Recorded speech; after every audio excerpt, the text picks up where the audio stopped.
పెళ్లి రోజు వస్తుంది కాబట్టి మా పెళ్లి రోజుకి మా ఆయన నాకు తెలియకోకుండానే ఒకైతే 3 ఆర్డర్ పెట్టిండు. అవి వచ్చేసినాయి కూడా. అవి నీకు ఆర్డర్ పెట్టాను చూసుకో అన్నాడు. నేనైతే షాక్ తిన్నా. నాకు చెప్పకుండా ఎందుకు ఆర్డర్ పెట్టాను బావా అనేసరికి పెళ్లి రోజు వస్తుంది కదా, నీ పెళ్లి రోజుకి 2 శారీలు ఒక డ్రెస్ బుక్ చేసిన, నీకోసమే అవి అన్నాడు. మా ఆయన దగ్గర నా అదృష్టం అది. అవేంటో చూసేద్దామా?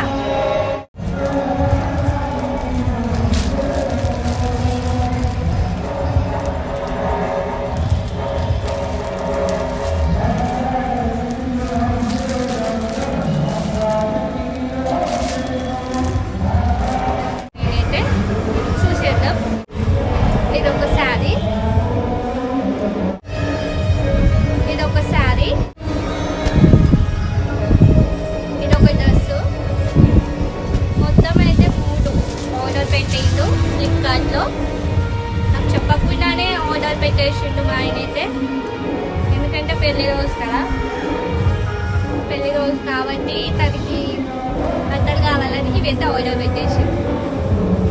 పక్కన సౌండ్ వస్తుంది, ఊరి కదా.